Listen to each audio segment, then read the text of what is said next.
제가 초등학교 때 여름에 원래 바닷가에 잘 갔습니다. 그래서 제가 본가가 바닷가고 또 제도 외가도 바닷가라서 종종 해수욕장에서 해수욕하면서 여름을 보내곤 했었습니다. 근데 제가 지금도 기억이 생생하게 나는 것은 한 초등학교 한 3학년 때쯤이었습니다. 혼자 이제 바닷가 가서 수영을 하고 있었는데 그때 당시에는 이렇게 튜브가 이게 어리에 끼고 다 가다가 해수욕장에서 갑자기 발이 쑥 빠지면서 이 물에 빠지게 됐습니다. 제가 볼 때는 아마 바닥이 제가 허리까지 왔던 곳인데 한 발 더 내디디니까 머리 끝까지 왔던 이러한 곳으로 이렇게 바뀌어서 큰 구덩이가 있었던 것 같습니다. 그래서 속절없이 빠져들어서 물에 빠져서 이 튜브는 어디론가 가버리고 제 물속에 깊이 들어갔던 기억이 납니다. 그래서 한 2번 정도 올라왔다가 이 호적되다 올라왔다 다시 빠져들고 다시 빠져들고 그래서 한 3번째 들어갔을 때는 내가 이번에 올라가면 못 올라오겠다. 왜냐면 한 3번 허우적거리고 물에 빠지니까 기력이 싹 다 빠져버리고 힘이 하나도 없으면서 그때 겁이 덜컥 나면서 내가 한 번 더 빠지면 못 나오겠다는 마음이 들었습니다. 이렇게 해서 사람이 죽는구나. 그런데 갑자기 3번째 올라오는데 바로 옆에 기적같이 튜브가 한 게 어떤 여자애가 타고 지나갔습니다. 그래서 제가 그 튜브를 잡고 기적적으로 살아났던 기억이 납니다. 그래서 바닷가에서 나왔는데 온몸에 진은 다 빠져서 기력은 하나도 없고 정신은 없고 그래서 한동안 앉아서 이 정신없이 앉아있다가 집으로 돌아왔던 기억이 있었습니다. 근데 그때 여름이라서 사람은 많고 온갖 아이들이 장난치고 있어서 한 명 빠져 죽는다 해도 누구 하나 관심 가져주지 않는 상황이었기 때문에 제가 그때 그 튜브가 지나가지 않았으면 진짜 거기서 죽었겠다라는 마음이 문득 지금도 생각이 문득 올라오겠습니다.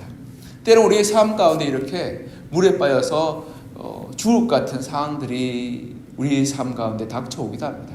근데 기적 같은 사건들이 우리 주위에 일어나서 그때 그 타이밍에 그 넓은 바다에서 튜브가 기적같이 누가 옆에 타고 가는 그런 기적이 일어났기에 살아났던 것처럼 우리 삶 가운데 그러한 일들이 일어나게 되는 것을 경험하게 될 때 그제서야 비로소 하나님이 나를 구원하셨고 도우셨구나 라고. 그 어릴 때 신앙이 뭐가 있겠습니까? 교회 다닌다고 한다 할지라도 내가 하나님에 대한 그런 믿음과 확신이 얼만큼 있겠습니까? 그런데도 하나님께서 저를 건져주셨음을 기억하게 되고 그때 살아나지 않았으면 지금 이 자리에 없었을 거라는 마음이 문득 들기도 합니다. 다윗의 인생을 돌아보면 그러한 어려움과 공경에 빠진 상황, 죽음의 위기에 빠진 상황들을 마주하게 됩니다. 오늘 본문 17절에 보면 이렇게 말씀하고 있습니다. 17절 같이 한번 읽어볼까요? 시작. 그가 위에서 손을 내미사 나를 붙드시며 많은 물에서 나를 건져내셨도다. 아멘. 17절에 뭐라고 말하죠? 물에서 하나님께서 나를 건져내셨다고. 제가 이 구절이 17절이 생생하게 가슴에 와닿는 것은 진짜 제가 이렇게 물에 빠져 죽을 뻔한 경험과 그리고 그러한 이 살아남의 경험이 있었기 때문에 그렇습니다. 근데 이 사실은 이 고백은 다윗이 진짜 물에 빠져서 죽을 뻔해서 건져냈을 수도 있지만 비유적인 표현으로 보는 것이 좀 더 이 학자들이 타당하다고 말합니다. 이 물이라는 것은 이스라엘 백성들 특히 제가 말씀드렸다시피 유목민들에 있어서는 죽음의 장소요 귀신들이 거하는 장소입니다. 그래서 많은 물에 내가 빠졌다는 것은 내가 이제는 죽음을 직감하고 내가 죽었구나 라고 생각하는 곳이 이 많은 물이라고 표현하고 있습니다. 보면 위에서 손을 내미셨다는 거죠. 앞으로 봐도 길이 막혔고 뒤를 봐도 길이 막혔고 좌우를 봐도 도저히 살아날 길이 없는 마치 물에 빠져서 허우적거리는데 기력은 없고 빠져나올 힘은 없고 도와줄 사람 아무도 없는 그 상황 가운데서 내가 여기서 죽겠구나 라는 마음이 들었는데 하나님께서 위에서 나를 손을 내밀어 건져주셨다 라는 이 고백이 다윗이 얼마나 절박하고 힘들고 공고한 상황 가운데서 내가 살아났음을 표현하고 있는지를 우리가 알 수 있습니다. 여러분, 우리가 아무리 이 힘이 있고 능력이 있고 그리고 지혜가 있다 할지라도 때로는 절박한 상황 가운데 빠지게 될 때 앞도 보이지 않고 뒤를 돌아봐도 돌아갈 길이 보이지 않으며 좌측과 우측을 살펴본다 할지라도 피해 나갈 길이 없을 때 그럴 때 우리는 위를 바라볼 수밖에 없는 것 같습니다. 하나님이 우리의 힘이 되시고 우리의 능력이 되시고 우리의 소망이 되신 그 하나님을 바라보게 될 때 그 하나님이 우리를 손을 내밀어 건져주시게 될 때 기적 같은 일이 일어나서 우리가 살아나게 되고 우리가 구원을 받게 됨을 비로소 고백하게 되는 것 같습니다. 17절 앞부분에 보면 제가 8절부터 16절까지 어제 제가 나누었던 것 같습니다. 하나님께 참 무시무시한 분이시라고, 지진과 화산 폭발과 그리고 산불과 해일과 같은 그런 무시무시한 일들로 말미암아 이 세상을 뒤집어 놓는 건데, 17절에 보면 그 무시무시하고 그 놀라우신 하나님이 손을 내밀어서 나를 구원하여 주셨다. 구원하신 하나님, 소망 되신 하나님, 능력이 되신 하나님이라고 고백하며 그 하나님이 나를 구원하여 주셨다라고 말하고 있습니다. 제가 예전에 청년 사역할 때 청년 중에 종합격투기 하는 친구가 있었습니다. 그 종합격투기 하는 친구가 취미로 하는 친구가 아니라 프로 선수를 꿈꾸고 있는 친구였습니다. 한 10여 년 전에 K2라고 우리나라에서 그 종합격투기를 하는 그런, 요즘에 UFC 같은 걸 하죠. 근데 그때는 K2라고 해서 그 종합격투기 하는 그런 프로 선수들이 나와서 격투하는 친구였는데, 거기에서 운동하고 거기에서 프로를 준비하고 있는 친구였습니다. 여러분, 프로를 준비한 사람은 아마추어와 다르더라고요. 몸이 흉깁니다. 그리고 얼굴도 흉기였습니다. 좀 험악하게 생겼습니다. 그러니까 밤에 지나가다 만나면 꿈자리 나올까 뒤숭숭한 그런 무시무시한 친구였습니다. 그리고 몸이 정말 흉기니까 그냥 장난으로 한번 스쳐도 이렇게 온몸이 부서질 것 같은 그런 친구였습니다. 그런데요, 그런 무시무시한 친구와 함께 있다가 이렇게 청년 모임에 갔는데 집에 돌아갈 때 그 친구가 옆에 있으면 그렇게 밤길이 포근하고 편안할 수 없습니다. 어두컴컴한 골목이나 지나가는 그때 당시 그 동네에서 술 취한 사람들, 온갖 싸움을 벌이는 사람들이 그 동네에 있었는데, 그 친구가 옆에 있으면 하나도 무섭지 않았습니다. 술 취한 사람이 아무리 10명이 달려든다 할지라도 그 친구 하나 당해낼 수 없었기 때문에 그렇습니다. 하나님 두려운 분이십니다. 무시무시한 분이십니다. 그리고 어마어마한 권능을 가지고 계신 분이십니다. 근데 그 하나님이 나와 함께 계실 때 두려움이 없어집니다. 그리고 마음이 참 편안해집니다. 왜냐하면 하나님이 우리 원수로 있을 때는 그렇게 무섭고 그렇게 두렵고 그렇게 같이 있기에 힘든 분이지만, 그분이 나의 하나님이 되고 나의 아버지가 되고 나의 힘이 될 때 그렇게 편안하고 그렇게 마음이 안정될 수 없습니다. 비록 내가 힘이 없고 내가 지혜가 없고 연약하다 할지라도 하나님이 위대하시고 하나님이 전능하시고 하나님이 지혜로우시기 때문에 우리가 두려워할 것이 없는 것입니다.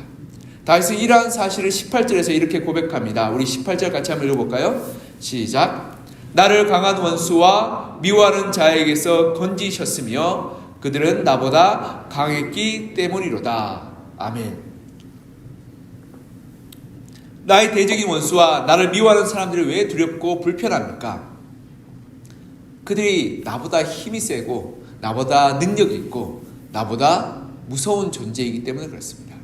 여러분, 어린아이들이 와서 지나가다가 사람이 와서 다가와가지고 자기 말대로 하지 않으면 가만히 있지 않겠다라고 위협하면 여러분 어떤 마음이 듭니까? 한 초등학교 2학년, 3학년 애들이 내 말대로 하지 않으면 가만히 있지 않겠다라고 위협하면 여러분 두려운 마음이 들까요? 코웃음이 들까요? 요즘엔 초등학생이 두렵긴 합니다. 근데 여러분, 어린아이 와가지고 저한테 와가지고 담배 좀 사달라고 돈 주면 여러분 죄송합니다라고 얘기할까요? 똑바로 살아라고 얘기할까요? 저 초등학생이 오면 똑바로 살아라고 얘기하죠. 네. 제가 우리나라에서만 그런 줄 알았더니 제가 외국 갔더니 어느 교복 아이가 돈을 가져오더라고요. 그래서 왜 돈을 가져왔나 했더니 저희 가서 담배 좀 사오라고 저보고 시키더라고요. 그래서 제가 깜짝 놀라가지고 야, 너 그렇게 살면 안 된다고 제가 뭐라고 한 적이 있습니다. 제가 좀 만만해 보이나 봅니다. 그래 그 현지 애가 저보고 담배 사달라고 그렇게 오지 않았겠습니까?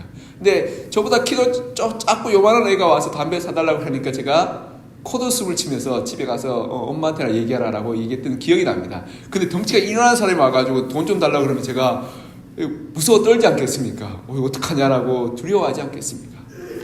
이와 마찬가지로요, 다윗을 위협했던 이들이 만약 다윗보다 역하고 부족하고 아무런 힘이 없다면 다윗은 콧웃음을 쳤을 겁니다. 근데 다윗은 굉장히 적나라하게 내가 강한 원수와 미워하는 자에게서 건지심을 받았던 것은 그들이 나보다 강했기 때문입니다. 그러하게 그들이 나를 두렵게 하고 나를 불안하게 하고 나를 걱정스럽게 했습니다라고 말하고 있는 것입니다. 다윗이 자신이 쫓겨다니고 죽음의 위협과 공경 속에서 공고하고 죽음의 시간들을 보냈던 그때 자신의 연약함과 부족함과 어리석음을 철저하게 통감하며 맞습니다 하나님, 내가 그들을 이겨낼 힘이 없습니다. 그들은 나보다 강하고 나보다 지혜롭고 나보다 힘이 있기 때문에 그렇습니다. 그래서 내가 도무지 피해갈 수 없는 이 상황 가운데서 전능하신 하나님, 위대하신 하나님, 그리고 모든 왕들보다 모든 능력자보다 더 힘이 큰 그러한 이 세상 가운데 가장 위대하신 하나님을 의지하고 하나님 앞에 도움을 구합니다. 주께서 도와주시고 역사하시고 은혜 베풀어 주십시오라고 기도하고 있는 것입니다. 그러하게 그들이 다가오는 것, 그들이 나의 목숨을 빼앗고 나의 소유를 탈취하기 위해서 찾아오는 것을 재앙의 날이라고 고백하며 그러하게 하나님의 도우심과 하나님의 은혜가 필요합니다라고 고백하고 있습니다. 그래서 19절에 보면 이렇게 말하고 있습니다. 우리 19절 이어서 같이 한번 읽어볼까요? 시작. 그들이 나의 재앙의 날에 내게 이르렀으나 여호와께서 나의 의지가 되셨도다. 이렇게 말하죠. 그들이 나보다 힘이 세기 때문에 그들이 나에게 다가올 때 그날은 재앙의 날이요, 고통의 날이요, 환난의 날입니다. 그러하게 내가 의지할 분은 오직 하나님밖에 없습니다라고 고백하고 있는 것입니다. 사랑하는 성도들, 우리의 힘이 부족하고 우리의 능력이 부족하고 우리가 지혜가 부족해서 우리는 곤란한 어려운 일 그리고 힘든 일을 겪게 됩니다. 여러분, 우리가 힘이 있고 지혜가 있고 그리고 우리의 삶 가운데 모든 것을 내가 다스릴 수 있다면 내가 무엇을 염려하겠습니까? 무엇을 걱정하겠습니까? 무엇을 두려워하겠습니까? 그러나 내가 그것을 다스리고 내가 그것을 관리할 힘이 없기 때문에 대부분의 사람들은 두려워하고 걱정하고 그리고 불안해합니다. 경기가 좋지 않고 상황이 어려워지고 그 삶이 힘들어질 때 내가 그것을 다룰 수 있는 힘이 없기에 우리는 두렵고 불안하고 걱정하고 있는 것입니다. 내가 우리 자녀들이 24시간 함께 할 수 없기 때문에 자녀들이 조금만 늦어도 걱정합니다. 우리가 우리의 그런 이 삶을 살아갈 때 우리가 뭐 1,000억, 2,000억, 1조 이상의 그런 자산가가 아니라 우리는 하루하루 벌어먹고 사는 그런 연약한 존재이기 때문에 경기와 어려워질 때마다 염려하고 걱정합니다. 그러하게 우리는 하나님을 바라보고 하나님을 의지할 때 우린 불안과 염려와 걱정으로부터 이겨낼 수 있으며 그것을 넘어설 수 있게 되는 것입니다. 여러분, 내가 내 몸을 내 마음대로 내 뜻대로 할 수 없습니다.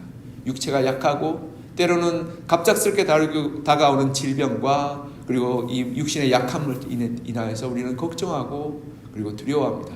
마치 여러분 한번 생각해 보시죠. 내 몸이 잘못되면 로봇 이렇게 부품을 갈아끼면 얼마나 좋겠습니까?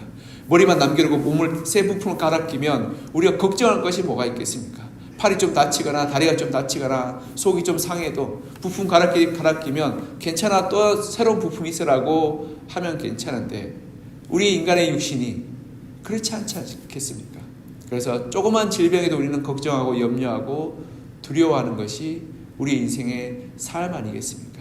그러하게 하나님 앞에서 우리가 기도하게 되고 하나님을 의지하게 되는 것 같습니다. 세상은 나보다 강합니다. 내가 세상에서 가장 강하고 가장 지혜롭고 가장 능력이 많다라고 생각하는 사람은 어리석은 사람이요, 그리고 반드시 실패할 수밖에 없는 사람입니다. 위대한 하나님의 사람이었던 다윗도 그들이 나보다 강하다라고 오늘 본문에 보면 솔직하게 고백하고 있으며 그러하게 재앙일 때 하나님을 의지할 수밖에 없습니다라고 고백하고 있는 것입니다. 나는 약하고 어리석고 부족하기에 우리가 다윗처럼 하나님을 의지하고 하나님을 붙들었으면 좋겠습니다. 그럴 때 우리 삶 가운데 닥쳐오는 그러한 어려움과 그리고 환난과 고난과 그리고 온갖 복잡한 일들 속에서 하나님의 지혜와 하나님의 능력과 하나님의 강하심이 우리를 구원하시고 건져주시며 마땅히 도와주실 것입니다. 그리고 우리가 하나님을 의지하게 될 때 우리 더 이상 세상의 힘센 자, 똑똑한 자, 능력이 많은 자를 부러워하거나 두려워하거나 그리고 걱정하지 않게 될 것입니다. 더 나아가 그리고 그렇게 될 때 우리는 이 땅 가운데 승리하는 삶, 믿음의 삶 살게 될 것입니다.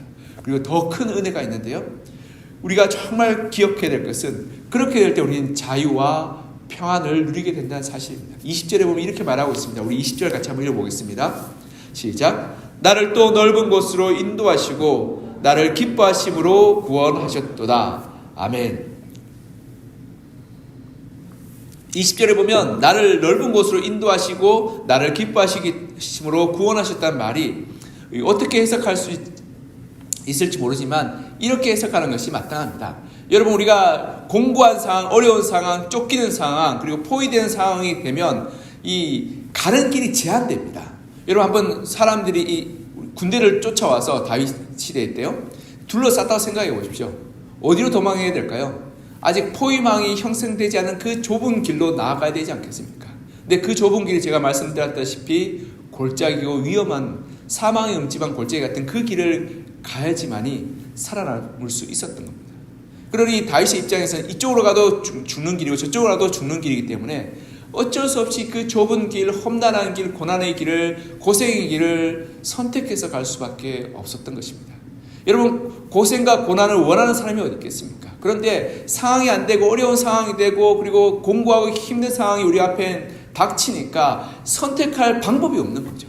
이 길밖에 없는 겁니다. 근데 그 길이 어떻게 됩니까? 더 힘든 길이요, 또 잘못된 길이요, 죽음의 길로 연결되어 있게 되는 것입니다. 그래서 사람들은 최악의 순간에 선택하지 말라고 말하는데, 여러분, 최악의 순간에 선택할 수밖에 없는 그러한 기로에 놓이게 됩니다. 왜냐하면 그 길을 선택하지 않으면 내가 죽게 생겼거든요. 그러니까 그 최악의 선택으로 말미암아 최악의 판단을 내리게 되고 결국 인생이 공고와 어려움과 고통 가운데 내동댕이 치게 되는 것입니다. 근데 다윗은 이렇게 20절 이렇게 말하죠. 하나님께서 나를 넓은 곳으로 인도하셨다고. 이 말이 뭐냐면 내가 어디로 가도 내가 그 모든 길이 살아날 길이요 생명의 길이라고 말씀하고 있는 것입니다. 이쪽으로 가도 죽음이고 저쪽으로 가도 사망인 길 가운데서 하나님께서 우리를 넓은 길로 인도하여 주셔서 그 상황 가운데서 하나님께서 우리를 좋은 곳으로 그리고 선택을 할 수 있는 그 편안한 곳으로 인도하셨다라고 말씀합니다. 넓은 곳은 움직임의 자유를 말하죠. 다윗은 피할 길이 없고 점점 쫓김과 위험이 가중되어서 선택의 길이 없음을 한탄하는 그 상황과는 달리 하나님께서 그를 건져내셔서 어떠한 길로 가도 되는, 그래서 이 말은 뭐냐면 주위에 대적이 하나도 없어서 그 어떤 선택을 해도 평안하고 행복하고 그리고 괜찮은 자유를 허락하셨다라고 말씀하고 있는 것입니다. 여러분, 하나님이 이렇게 우리에게 자유와 평안을 허락하여 주시는 분이십니다. 평안을 내게 주노라. 내가 주는 평안은 세상이 주는 것 같지 않다라고 말씀하시며 우리에게 자유를 허락하시고 평안을 허락하시며 우리가 어떠한 삶을 살아도 어떠한 선택을 하여도 우리가 하나님 안에 있다면 그 모든 것이 하나님의 은혜요 복된 길이요 생명의 기름을 하나님께서 우리에게 말씀하여 주시고 허락하여 주시는 것입니다. 세상 사람들은 어떻게 말합니까? 우리에게 길을 강요합니다. 좋은 대학 나오고 좋은 직장 갖고 좋은 옷을 입고 좋은 집 사고 좋은 차 몰아야지 잘 사는 길이라고 말합니다. 그리고 그렇게 되지 않을 때 인생이 불행하고 잘못 갔으며 실패하였다라고 우리를 궁지로 몰고 그들의 악한 그러한 이 잣대와 탐욕과 불의로 우리를 몰아넣게 됩니다. 그런데 하나님은 우리가 어떠한 모습과 어떠한 거처와 어떠한 형태의 삶을 살든지 간에 복을 주시고 함께하여 주시고 구원하여 주시며 은혜를 베풀어 주신다라고 말씀하고 있는 것입니다. 그러하게 우리가 하나님 안에 있을 때 우리는 비로소 자유의 길, 생명의 길, 복된 길을 살고 평안을 누리게 됩니다. 여러분, 괜찮습니다. 하나님은 광야의 길을 내시고 사막의 대로를 내시는 분이십니다. 우리의 삶의 길들이 앞이 보이지 않고 그리고 사방이 이 막혀있는 답답한 그런 상황 가운데 있다 할지라도 우리가 어떠한 길을 가든지 간에 어떠한 삶의 모습을 살든지 간에 내가 어떠한 곳에 거하든지 간에 하나님이 우리와 함께 계신다면 그것이 하나님의 은혜의 길이요 능력의 대로가 될 것입니다. 그것이 하나님의 구원하심이요 하나님의 능력인 것입니다. 하나님 그렇게 우리를 생명의 그러한 길로 자유의 길로 평안의 길로 인도하셔서 우리를 건져주시는 분이심을 다윗은 고백하고 있는 것입니다. 비록 내가 이 선택이 내가 생각하기에 실수요 어리석은 선택이었지만 하나님이 우리 가운데 거하시게 될 때 그 길은 놀라운 생명의 길이요 은혜의 길이요 능력의 길로 바꾸어지는 그 전지전능한 하나님이 우리와 함께 하시기에 우리가 어떠한 길을 가도 어떠한 선택을 하여도 하나님께서 축복하여 주신다라고 말씀하고 있는 것입니다. 이번 5월 한 달을 시작하면서 우리가 참 여러 가지 길들과 여러 가지 선택과 여러 가지 삶의 기로들에 놓여 있는 분들이 계실 겁니다. 우리가 기도하면서 하나님의 은혜 가운데 거하여서 그 길을 선택할 때 하나님께서는 그 길 가운데 우리가 동행하여 주시고 우리 삶을 축복하여 주시며 은혜와 능력으로 우리를 굳세게 붙들어 주실 것입니다.